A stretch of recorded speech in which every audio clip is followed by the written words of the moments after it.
Hello everyone, this is Diksha Rathore and welcome back to my channel. तो friends, next question discuss करेंगे जो child development and psychology से हैं। इससे पहले हमने 750 यानी 750 क्वेश्चन ऑलरेडी डिस्कस कर लिए हैं। अगर आपने वो वीडियो क्वेश्चन में नहीं देखे हैं तो वो वीडियो आप देख लीजिएगा।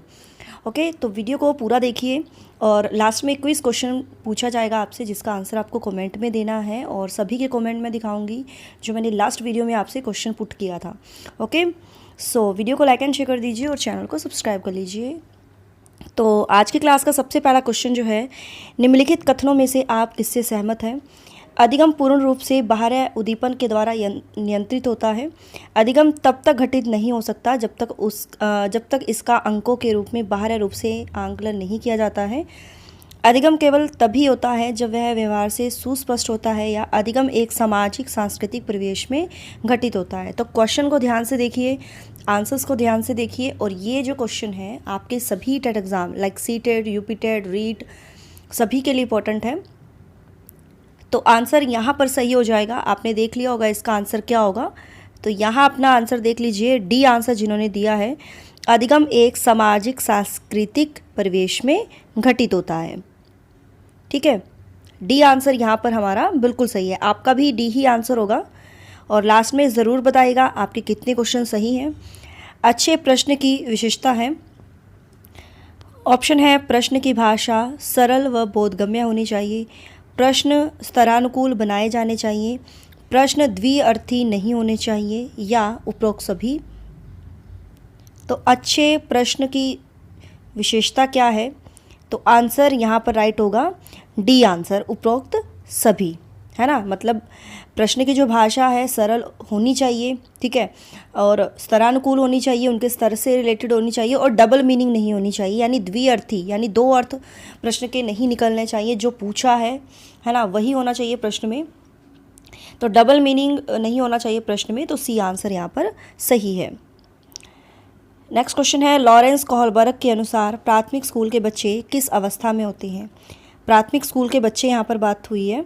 आज्ञा पालन और दंड उन्मुखता, व्यक्तिवाद और विनिमय, अच्छे अंतः व्यक्ति संबंध, या सामाजिक संपर्क और व्यक्तिगत अधिकार। तो प्राथमिक स्कूल के बच्चे जो हैं किस अवस्था में होते हैं?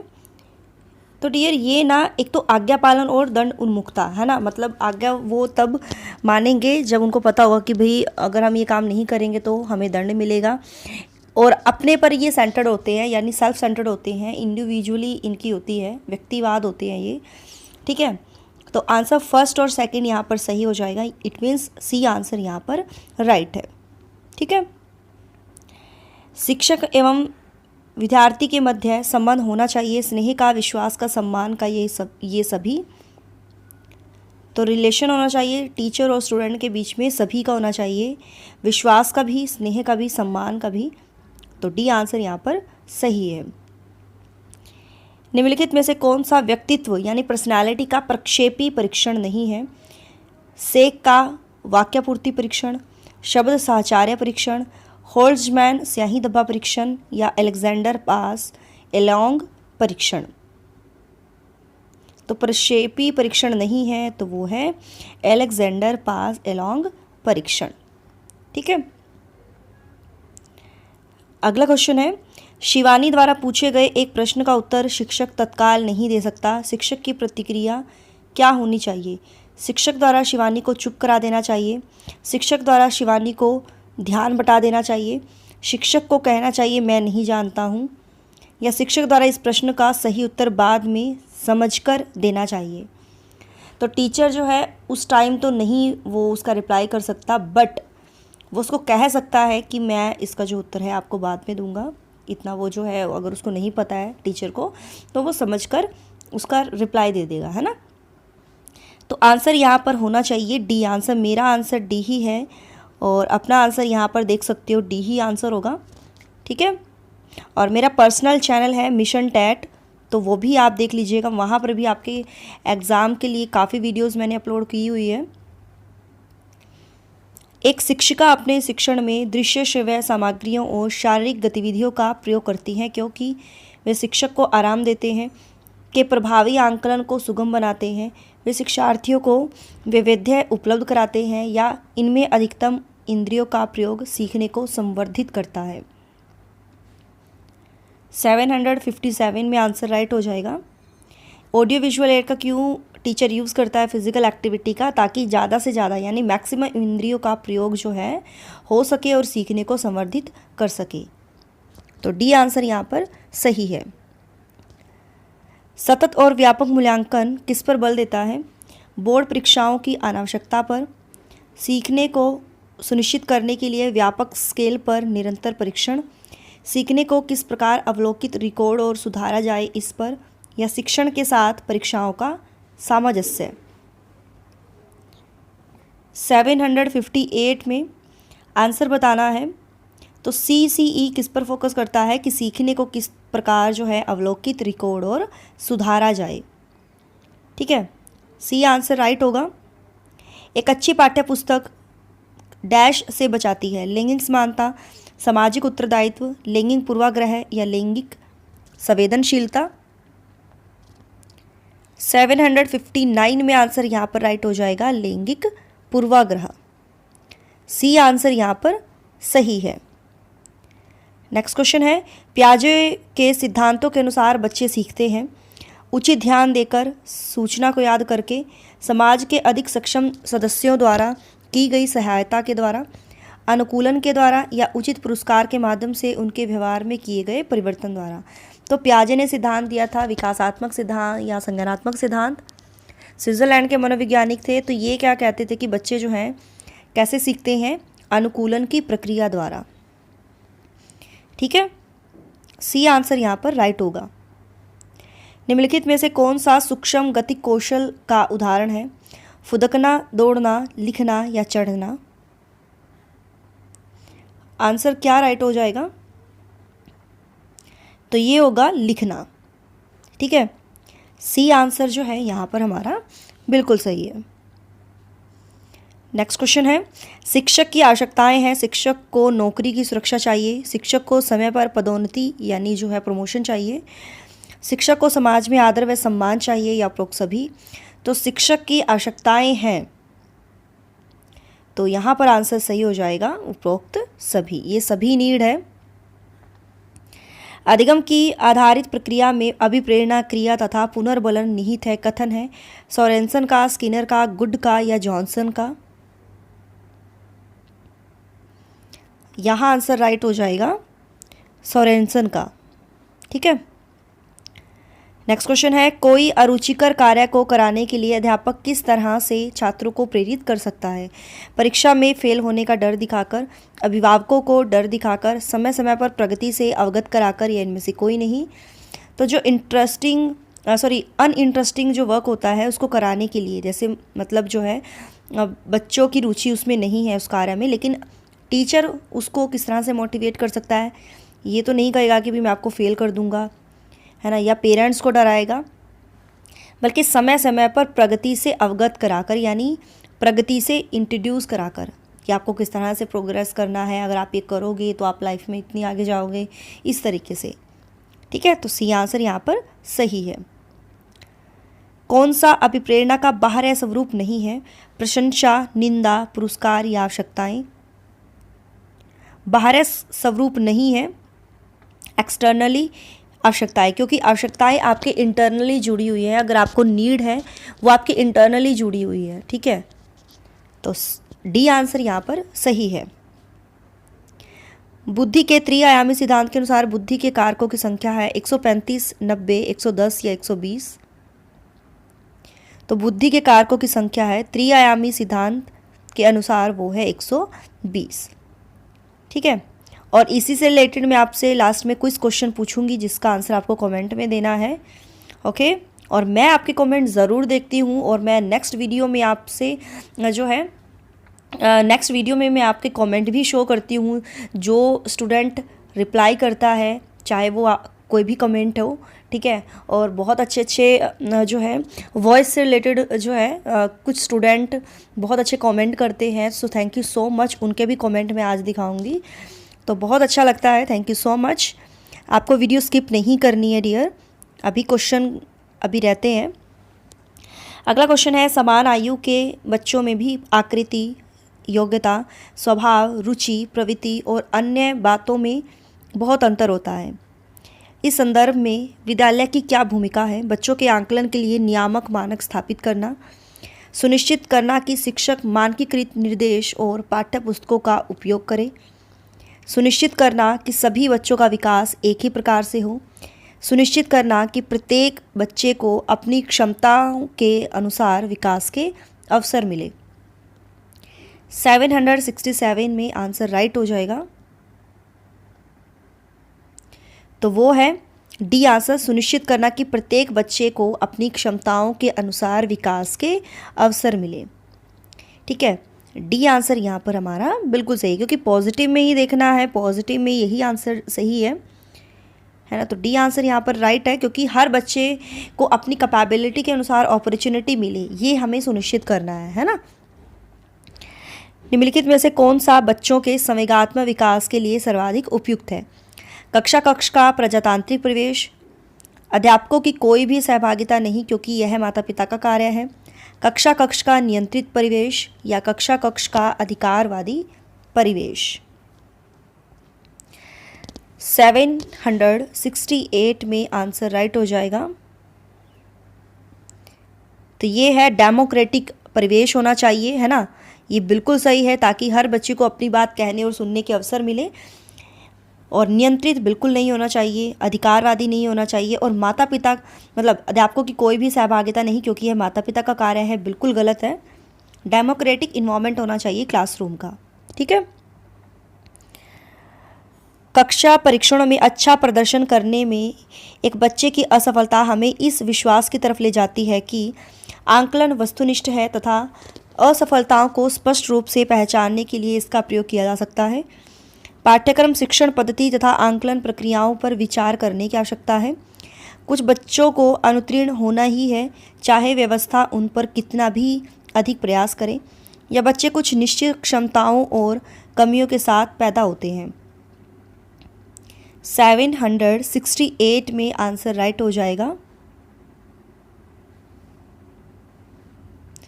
तो यहाँ आंसर राइट होगा हमारा। पाठ्यक्रम जो है शिक्षण पद्धति तथा आंकलन प्रक्रियाओं पर विचार करने की आवश्यकता है। ठीक है, क्योंकि असफलता की ओर जो है मतलब कक्षा परीक्षण में अच्छा प्रदर्शन करने में बच्चे की जो असफलता है, यानी एक बच्चा है, उसकी असफलता मतलब अगर वो अनसक्सेस हो रहा है तो शायद जो है उसके लिए हम जो टीचिंग मेथड है या अगर हम जो असेसमेंट प्रोसेस होता है उस पर हम विचार करें कि किस वजह से बच्चा अनसक्सेस हो रहा है। ठीक है, तो बी आंसर सही है।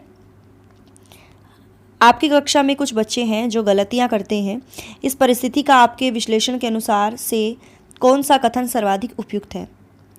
बच्चों का बुद्धि स्तर निम्न है, बच्चों की अध्ययन में कोई रुचि नहीं है और वे अनुशासनहीनता उत्पन्न करना चाहते हैं, बच्चों को आपकी कक्षा में प्रोन्नत नहीं करना चाहिए, या बच्चों ने अभी तक संकल्पनात्मक स्पष्टता प्राप्त नहीं की है तथा आपको अपनी शिक्षण विधि पर चिंतन करने की आवश्यकता है। 770 में आंसर राइट हो जाएगा, तो यहाँ आंसर राइट होगा डी आंसर कि बच्चों ने अभी तक संकल्पनात्मक स्पष्टता प्राप्त नहीं की है तथा आपको अपनी शिक्षण विधि पर चिंतन करने की आवश्यकता है। डी आंसर सही है। नेक्स्ट क्वेश्चन है, एक अध्यापिका यह सुनिश्चित करना चाहती है कि उसके विद्यार्थी आंतरिक रूप से अभिप्रेरित हो या प्रेरित हो। इस संदर्भ में वह करेगी सभी बच्चों के लिए उपलब्धि के एक समान मानकों को उल्लिखित करना, अंतिम परिणाम पर ध्यान देने के बजाय व्यक्तिगत रूप से बच्चों की अधिगम की प्रक्रियाओं पर ध्यान देना, वस्तु रूप पुरस्कार प्रस्तुत करना, या इस प्रकार की अधिगम गतिविधियों की योजना बनाना जो अभिसारी चिंतन को प्रोत्साहन देती है। तो क्या आंसर सही हो जाएगा 771 में? तो ये है बी आंसर, अंतिम परिणाम पर ध्यान देने के बजाय व्यक्तिगत रूप से बच्चों की अधिगम की प्रक्रियाओं पर ध्यान देना। ठीक है, ताकि बच्चे इंटरनली मोटिवेट हों। नेक्स्ट है, परिवेश की वस्तु जिसे प्राणी प्राप्त करने का प्रयास करता है कहलाती है प्रबलन, प्रेरक, उद्दीपन या प्रलोभन। तो ये है प्रेरक यानी मोटिव्स। मानव व्यक्ति के मनोलैंगिक विकास को निम्न में से किसने महत्व दिया था? कमेनियस, हॉल, हॉलिंगवर्थ या फ्रायड? तो ये है फ्रायड। डी आंसर यहाँ पर राइट होगा। किसने सबसे पहले बुद्धि परीक्षण का निर्माण किया? एल्फ्रेड बिने, स्पीयरमैन, रॉबर्ट स्टर्नबर्ग या डेविड वेशलर? बुद्धि परीक्षण यानी इंटेलिजेंट टेस्ट का निर्माण किया तो ये किया है एल्फ्रेड बिने ने। अगला देखिए, डैश प्रेरणाएं अनुभूतियों के संतुष्टिकरण की अवस्थाओं तक पहुंचने और व्यक्तिगत लक्ष्यों को प्राप्त करने की आवश्यकताओं को संबोधित करती है? भावात्मक, संरक्षण उन्मुखी, सुरक्षा उन्मुखी या प्रभावी? 775 में आंसर राइट होगा भावात्मक। ठीक है, ए आंसर जो है यहाँ पर हमारा बिल्कुल सही है। ठीक है, मनोविज्ञान की प्रथम प्रयोगशाला को किसने स्थापित किया था? डब्ल्यू वुंट, सिगमंड पैवलोव या वॉटसन? प्रथम प्रयोगशाला जर्मनी के लिप्सिंग स्थान पर स्थापित की गई थी, है ना, 1879 में और विलियम वुंट के द्वारा। ए आंसर सही है। व्यक्तिगत भेद में हम पाते हैं विचलनशीलता, प्रतिमानता, एक और दो दोनों या इनमें से कोई नहीं? तो व्यक्तिगत भेद में हम पाते हैं विचलनशीलता भी और प्रतिमानता भी। ठीक है, सी आंसर जो है यहाँ पर हमारा बिल्कुल सही है। निम्न में से किनका नाम सृजन शास्त्र के पिता से जुड़ा है? क्रो एंड क्रो, रास, गॉल्टन या वुडवर्थ? तो यहाँ आंसर सही हो जाएगा गॉल्टन। ठीक है, सी आंसर यहाँ पर राइट होगा। क्रिया प्रसूत अनुकूलन सिद्धांत का प्रतिपादन किसने किया था? पैवलोव, स्किनर, थॉर्नडाइक या कोहलर? तो ये किया था, क्रिया प्रसूत अनुकूलन सिद्धांत दिया था स्किनर ने। ठीक है, बी आंसर राइट है। और ये आज की क्लास का लास्ट क्वेश्चन है। एक सामान्य 12 वर्ष की आयु के बच्चे में सबसे अधिक होना संभव है? कुल प्रेरक समन्वय में कठिनाई, वयस्कों को खुश करने के बारे में दुश्चिंतता की अनुभूति, अब और यहाँ में उसकी रुचियों को सीमित करना, या समकक्षी के अनुमोदन के लिए बेचैनी? 780 में आंसर राइट हो जाएगा। तो ये है समकक्षी के अनुमोदन के लिए बेचैनी। डी आंसर जो है यहाँ पर हमारा सही है। ठीक है, तो ये आज की क्लास के हमारे 30 इंपॉर्टेंट क्वेश्चन थे। आपके कितने सही हुए हैं कमेंट में बताइएगा। अभी जाना नहीं है किसी को, क्योंकि मैं आपको आपके कमेंट दिखाऊंगी। और आज का पहले एक बार क्वेश्चन देख लीजिए, क्विज़ का क्वेश्चन। ठीक है, क्विज़ का क्वेश्चन जो है आपका वो है, मैंने अभी आपसे एक जस्ट क्वेश्चन पुट किया था ना, त्रिआयामी सिद्धांत वाला। तो ये आपको बताना है कि त्रिआयामी सिद्धांत जो है वो किसने दिया है?